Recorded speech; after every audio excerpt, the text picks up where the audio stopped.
When I opened the envelope, I didn't think much of it at first. It was just another Christmas card, right?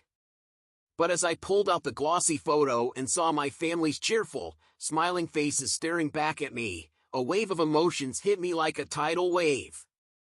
They were all there, my parents, my siblings, even the family dog, posing in front of a perfectly decorated tree, everyone dressed in coordinated holiday sweaters.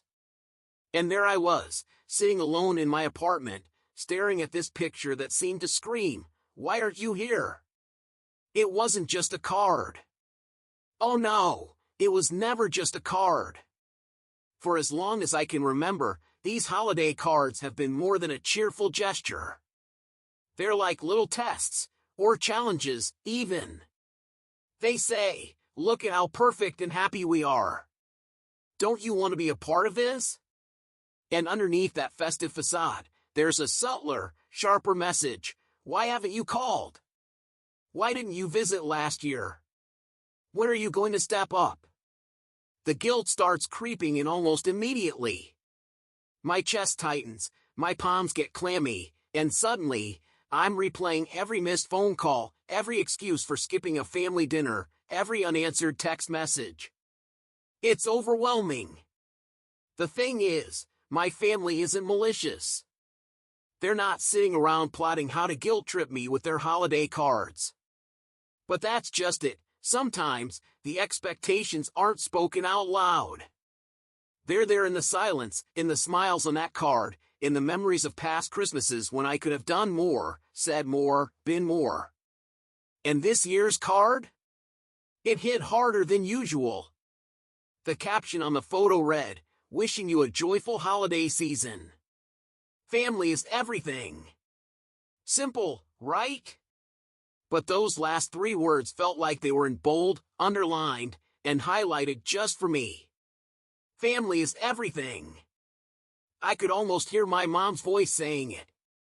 I imagined her, sitting at the kitchen table with a pen in hand, carefully writing out each envelope.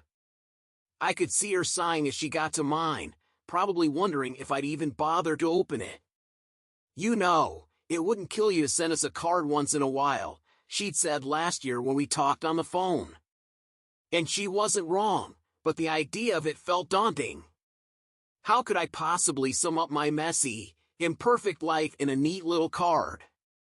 I don't have the kind of life you can put on glossy paper. No partner, no cute kids, no adorable dog to pose with. Just me in my cluttered apartment, my late-night takeout habits, and the constant nagging feeling that I'm not enough. It's not just the card itself, though. It's everything it represents. The holiday gatherings I skipped because I couldn't handle the tension. The awkward phone calls where I had to fake enthusiasm because I was too drained to be honest. The feeling that I've been falling short, not just as a family member, but as a person. I remember one particular card from a few years ago. It was a collage of photos from a family vacation I didn't attend. Everyone looked so happy, so connected, and there I was, glaring at the card like it had personally offended me. I called my sister that year to apologize for not going, and she laughed it off, saying, "Don't worry about it. We know you're busy." But her tone carried something else, something unspoken. Busy felt like an excuse. A shield I'd been hiding behind for years. And then there's the pressure to reciprocate. Do I send a card back? If I do, what do I even say? Thanks for the reminder that I'm not doing enough? Or worse, do I ignore it and let the silence speak for itself? Both options feel like losing battles. Sitting on my couch with that card in my hands, I couldn't help but hear the echo of a conversation I'd had with my dad last Christmas. "We just want you to be part of the family," he'd said, his voice soft but heavy. "It doesn't have to be perfect. Just show up." And yet, showing up feels so complicated. How do you show up when you're carrying years of unresolved feelings? When every interaction feels like a tightrope walk, one misstep away from disaster? I set the card down on the coffee table and stared at it for what felt like hours. The cheerful colors, the glittery lettering, the smiling faces, they all blurred together as my mind spiraled into a loop of guilt and doubt. Why can't I just be better at this? I whispered to no one in particular. But then, something shifted. I noticed a handwritten note at the bottom of the card. My mom had added it herself. "We love you just as you are. Hope to see you soon. Just as I am?" The words felt like a lifeline, pulling me out of the ocean of guilt I'd been drowning in. Maybe, just maybe, the expectations weren't as heavy as I'd made them out to be. Maybe the card wasn't a critique or a demand, but an invitation. A reminder that, despite everything, I was still part of this imperfect, messy, loving family. For the first time in years, I felt a flicker of something other than guilt. Hope. The card hadn't changed. My family hadn't changed. But maybe, just maybe, I could start changing the way I looked at these moments. Instead of seeing them as tests, I could see them as opportunities. Opportunities to reconnect, to communicate, and to let go of the weight I'd been carrying for so long. I can't help but laugh now at the memory of last year's holiday card. It wasn't even a fancy one, just a simple photo of my family in front of a snowy cabin. But it hit me like a truck. I remember tearing open the envelope and immediately feeling a lump in my throat. Why? Because there they were, my parents, my siblings, even their dogs, posed so perfectly, as if to say, "Look at us. We've got it all together." And me? At the time, I was sitting in my cramped apartment with a sink full of dishes, laundry I hadn't folded in weeks, and a stack of unopened mail on the counter. The stark contrast between their picture-perfect moment and my chaotic reality couldn't have been more obvious. It was like the card itself was mocking me, whispering, "You don't belong here anymore." But that's the thing about these cards, isn't it? They're not just holiday greetings. They're little snapshots of what we think our lives should look like, or, more painfully, what we think others expect our lives to look like. I remember sitting there, staring at that card, as memories from past years began to bubble up. There was the card from a few years ago, with a picture of my family at the beach. They all looked so happy, so carefree. Meanwhile, I was working overtime, trying to make rent, and barely keeping my head above water. "Oh, you didn't miss much," my sister had said when I called her later that week. But her voice betrayed her. There was something there, a little sting, a hint of disappointment. "It would have been nice if you'd come, though," she'd added, almost as an afterthought. I'd hung up the phone feeling like the worst person in the world. Was I selfish for putting my career first? Was I letting them down by not being present? And yet, how could I explain the exhaustion I felt? The anxiety that built up every time I thought about stepping into those complicated family dynamics? Fast forward to this year, and the same feelings resurfaced the moment I saw their card. But this time, something was different. As I stared at the photo, I started noticing the little details. My mom's slightly forced smile, like she'd just spent the last 20 minutes wrangling everyone into place. My dad holding the dog awkwardly, clearly more interested in getting the whole ordeal over with. My younger brother sneaking a mischievous smirk, probably because he'd said something inappropriate right before the photo was taken. It hit me then, even their perfect holiday card wasn't perfect. That realization brought back another memory, this one from when I was a kid. Every year, my mom would go all out to create the ideal holiday card. She'd spend hours picking out coordinating outfits, decorating the tree just so, and directing us like a seasoned photographer. "Stand up straight. No, don't slouch. Smile, but not too much," she'd shout, her voice teetering between frustration and determination. My dad would roll his eyes, muttering, "It's just a card, Carol. Not a magazine cover." And yet, the final product always looked flawless. Nobody would have guessed the chaos behind the scenes, the arguments, the meltdowns, the way my sister always managed to spill something on her outfit at the last minute. But back then, I didn't think about it. I didn't question it. It was just what we did. Now, as an adult, I see the cards differently.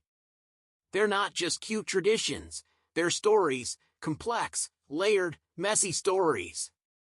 And sometimes, those stories carry messages we're not ready to hear. I remember another year when the card arrived with a note from my mom tucked inside. "We miss you.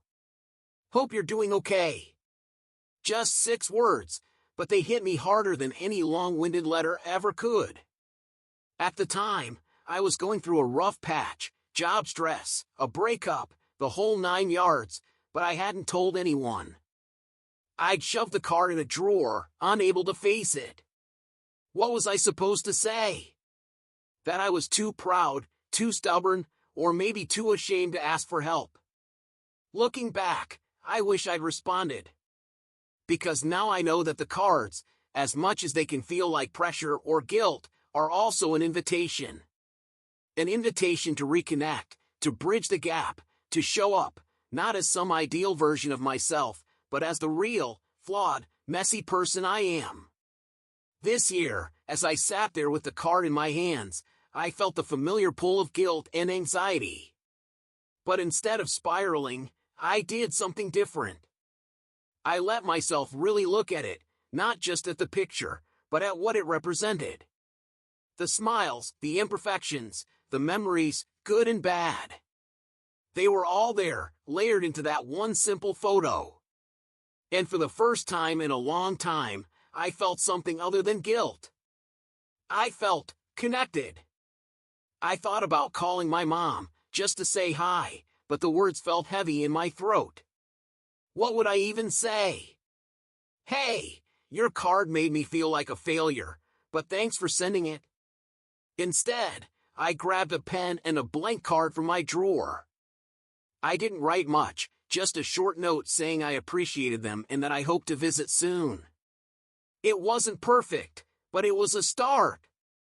Because that's the thing about these holiday cards. They're not about perfection. They're about trying to reach out, trying to connect, trying to keep the story going, even when it's messy. It was Christmas Eve, and the card had been sitting on my kitchen counter for days. I'd been avoiding it like the plague. Every time I walked by, I'd catch a glimpse of the bright red envelope and feel my chest tighten. It wasn't just a card, it was a ticking time bomb, waiting to detonate all the emotions I'd been trying so hard to suppress. Finally, after hours of pacing, cleaning, and scrolling aimlessly on my phone, I couldn't take it anymore.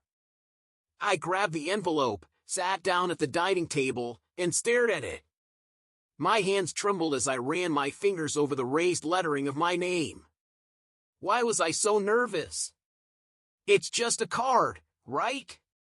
With a deep breath, I slid my finger under the seal and tore it open.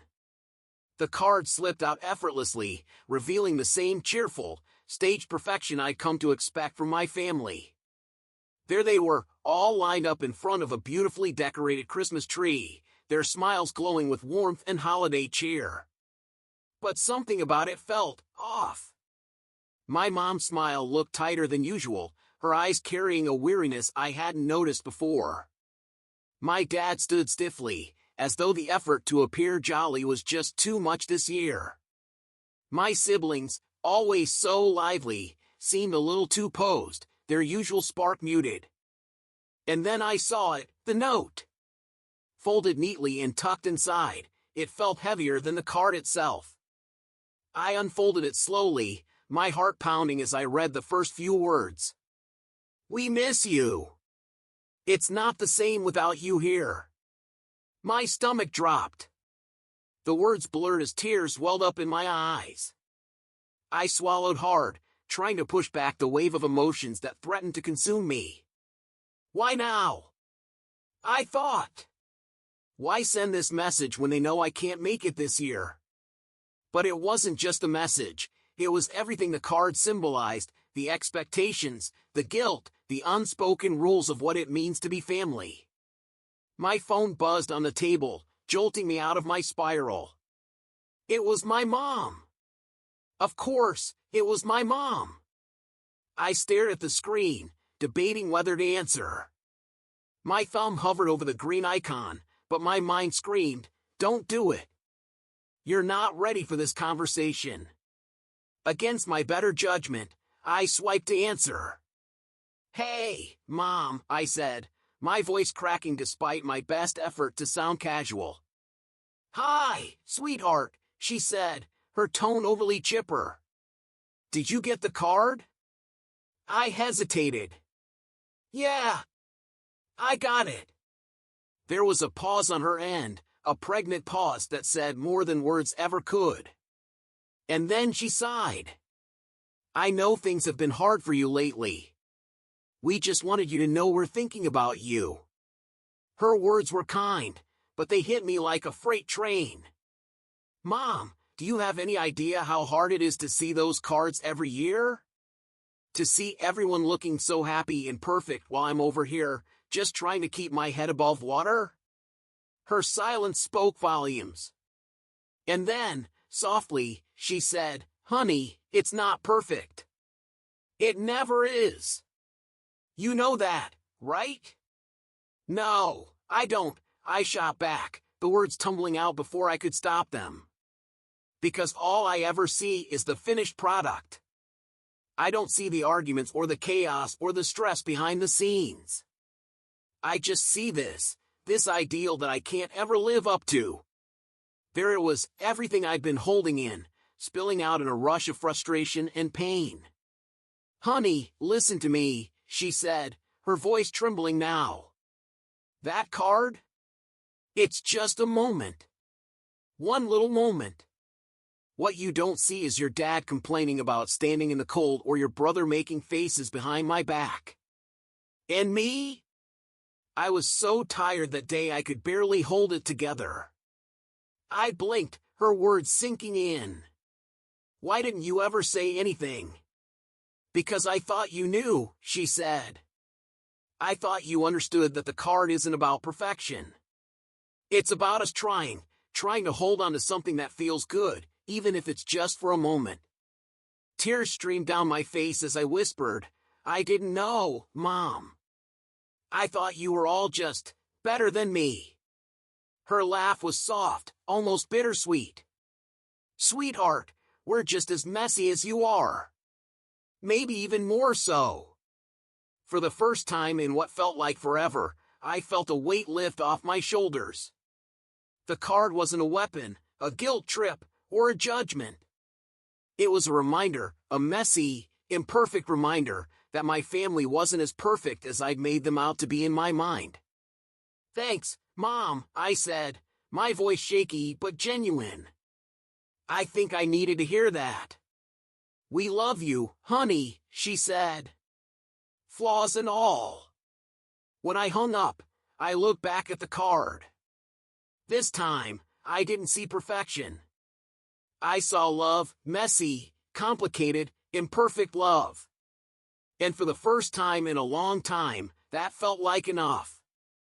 In the end, the card wasn't just a symbol of guilt or obligation, it was a reminder of love in its rawest, most imperfect form. Families aren't about perfection, they're about showing up, trying, and accepting each other despite the flaws. So, I ask you this, what expectations have you been carrying, and are they worth the wait? This holiday season, let's focus on connection, not perfection. After all, isn't it the messy, heartfelt moments that make family what it truly is? Let's cherish those and leave the guilt behind. What would you choose to hold on to?